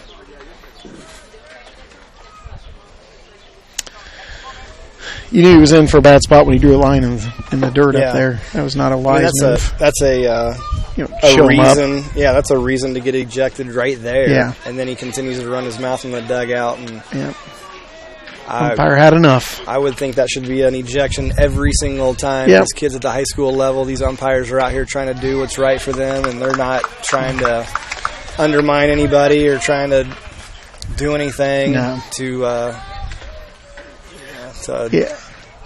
It's one of those things you don't even like to talk about. No, but it is unfortunate, and I think it does highlight the umpire problem that we have, meaning the shortage of umpires that we have, because you got to put up with stuff like that. There's just no place for it. Yep. Honestly, and Coach Froge does not allow it. In the Crawfordsville team, I'm not saying our guys are perfect, but he would not put up with that at all. Runner. Ball was down and away. Coons was not able to get a handle on it, and the runner gets to second base now with 2 outs. With the number 3 hitter up, Alexander Stout. What's he done? He's got on. He struck. Actually, it's been 3 strikeouts, but he's been on once because of a drop third.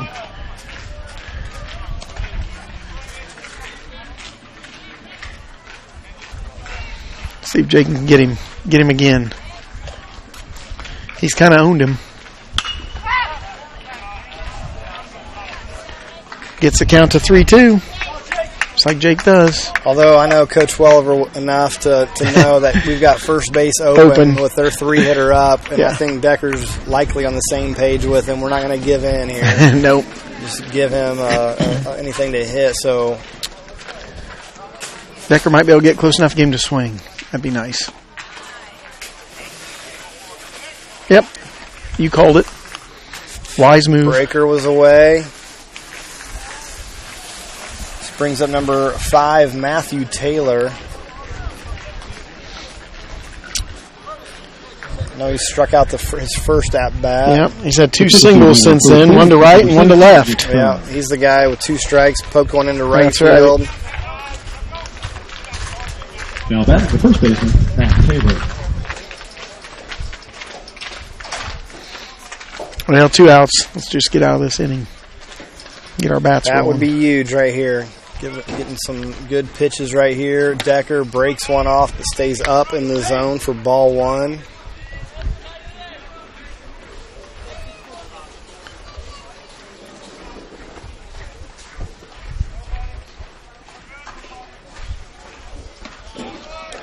Stays up. A little bit up, yep. For ball 2.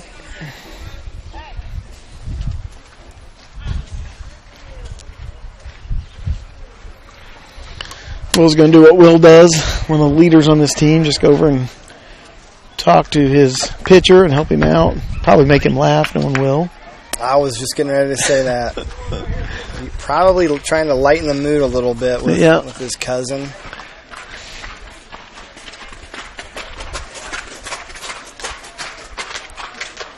And it helps. Yes, it did.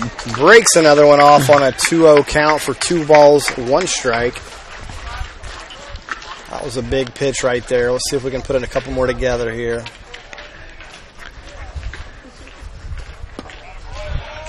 Just low, evidently. 3-1. 2 outs. Runners on first and second. Top of the 7th inning here. You know, these kind of situations are helpful and stressful, but helpful as you head to the postseason, which is really what you're focused on now at this point anyway, especially with the conference championship already in hand. And you need these situations against good teams where you're battling in close games. You're exactly right. And I hope they put the ball in play right here to make our defense make a play. Make a play under pressure. Breaks one off, but it stays up again. And now Coach Welliver's going to have to make a decision with Coach Froge. And Jake's frustrated with himself because he just doesn't do that. That's his. No. I think that's his first walk of the night. Well, 2 back-to-back. Oh, that's right. Yeah. Yep. That's a sign of fatigue. Yeah, he's 105 pitches, which I'm sure is his longest outing of the year. Going to go find out how he's feeling. So we got number 14, Hellenbeck, coming up. I see I've written down 2 strikeouts. Yeah. Struck out twice, and he's grounded out twice, but looks like maybe to short and third.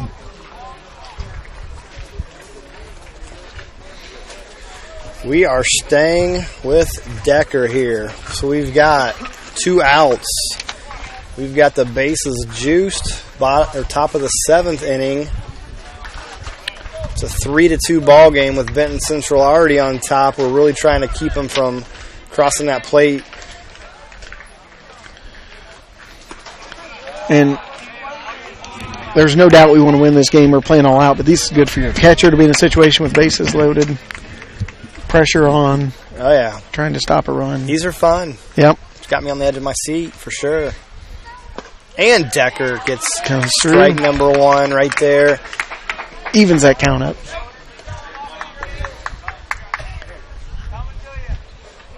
Everybody's down and ready defensively. There's a force out at any play. Foul ball for strike number 2. 1-2 is the count. Again, bases loaded, top of the 7th inning.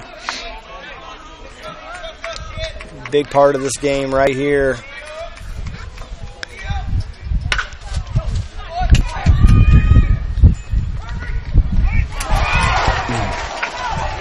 And a ground ball to McCarty. Was not able to get it out of his glove, and I could see that he did not throw it with his normal foot. Yep. going forward. He got kind of bobbled with the handle and definitely threw his timing off on his throw, and Kellerman could not keep that in front of him. Couldn't scoop that one.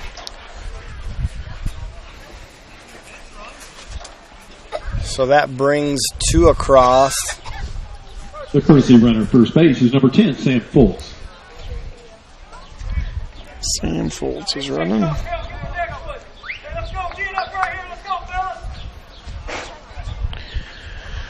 Yep, unfortunate play. Slow hit ball. Kale charged hard. Came at it really hard.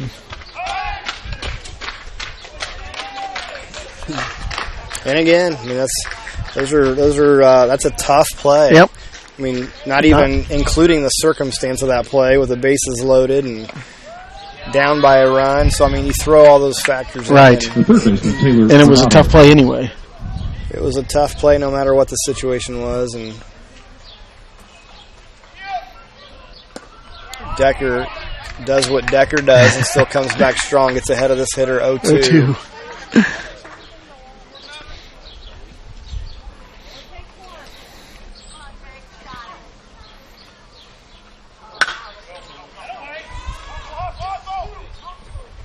There we go.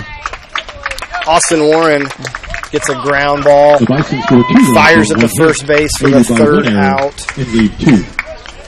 So we got some work to do here in the bottom of the 7th inning. We've got our 9-1-2 coming up for sure, and hopefully a few more after that to get this thing turned around. That's what we need to get to. Let's see if we can make that happen again. And I'll tell you, we're back to that. Just, those, and you don't want to labor this. It's a game where you do face those challenges and stuff and difficult circumstances, but you think back to some of the situations now. It never comes down to one, but with some errors have helped them out and some other situations where we just didn't quite get the job done tonight. So you got a final at bat to get it done. I'd say about 6 of those guys in the locker room had an opportunity to possibly make a difference. Make something happen. Yep. And this is just fun team sport where it is. You got individual battles throughout with hitters taking on a pitcher and defenders making plays, and so you've got all these individual things happening in the game of baseball, but it takes a collective group to be as successful as we've been all season. It absolutely does. Looks like they brought a new pitcher. I think it's Thurston, the shortstop. Look like number 13. Correct, yeah. So I'm not sure who went out to short. Looks like their third baseman moved over to short. I can tell by his hair. Yep, you're right. Don't even need to look at his number. And the pitcher is going to third.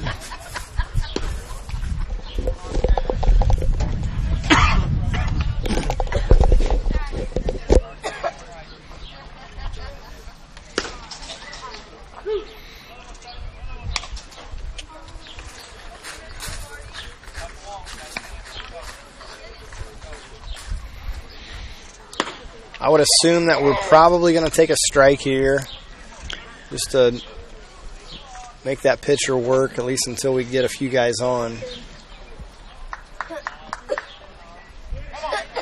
Yep, let's see what we do.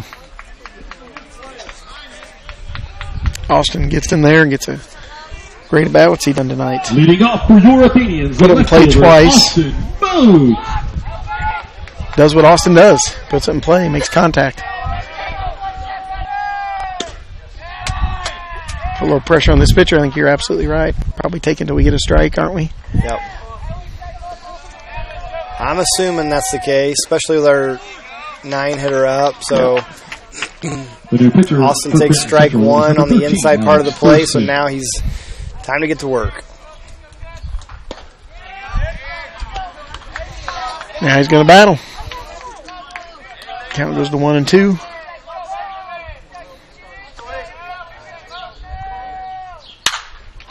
Oh, get down.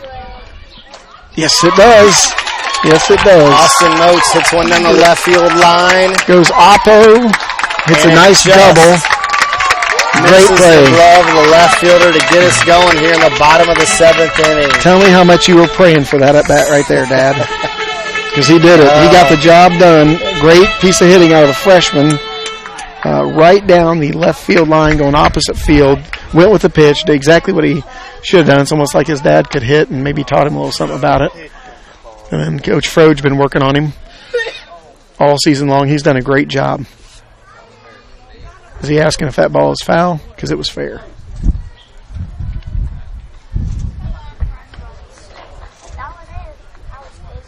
We already gave you 2 on those buns. So,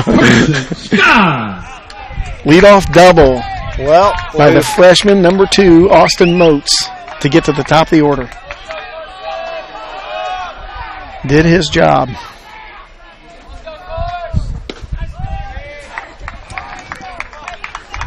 We're going to continue to make the pitcher work, and Carson still has the threat of a possible bunt.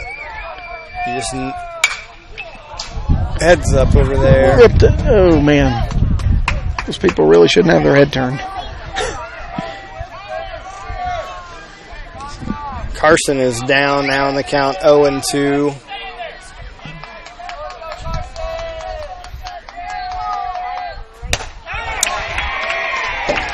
Elevates that pitch for strike number 3. The first baseman, Will Kellerman. I guarantee you these guys still believe they can get her done right here. Pretty sure they're going to go down fighting.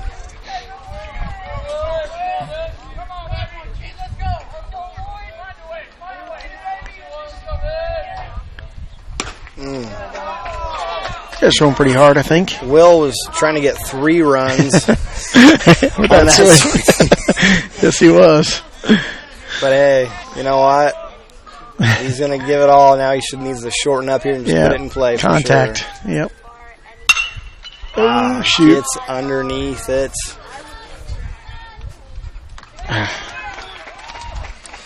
For out number 2, Will Kellerman pops out to the left fielder.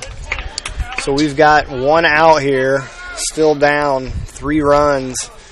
We've got 1 runner out on second base. Blackburn. With our number 3 hitter, Josh Blackburn. Hopefully, that's why they give us 3 innings, 3 outs in an inning. That's right. Let's play 7 of them, and we're not done.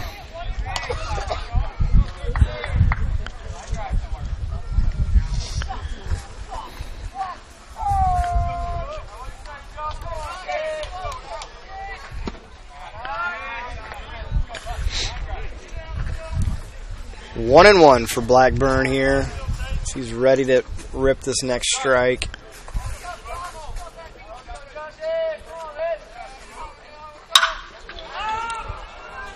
Don't think he got all of that one. No. As it's out number 3 for the final out of the And that's the game. ball game. Your final score: Benton Central 5, Crawfordsville 2. Benton Central wins the game 5-2. On this Wednesday night, another just a beautiful night for baseball, and there's obviously a lot of learning opportunities in this game. For and sure. It's great to play a team. Benton Central comes out and they've got some quality players. I can just see it when I watch them take infield. I could see several guys out there that were just quality athletic players, and we needed to take advantage of every opportunity and didn't. Their pitcher was around the plate just like ours was in Decker, and we put the ball in play, but it seems like we popped out. I'd like to see what our pop out to ground out ratio was, because it seems like we were watching their infielders get a lot of those pop ups. So underneath it tonight for sure, and just didn't take advantage of those opportunities when we had them, the ones we talked about early in the game, and that's what happens, and you learn from it. And so we have got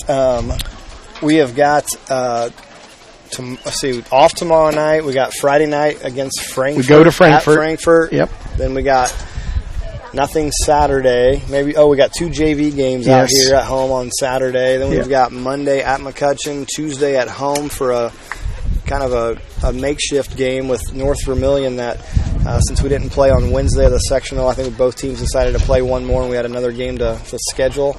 So we'll be back at it. And so we'll chalk this one up as a learning opportunity and be back at it again on Friday and hopefully go undefeated in conference against Frankfurt. Yep. Sounds good. Thanks for doing business, Brian. Always Enjoyed good it. Justin hanging with Duggar, you. Brett Moats, and yep. Good night of baseball. We'll see you soon.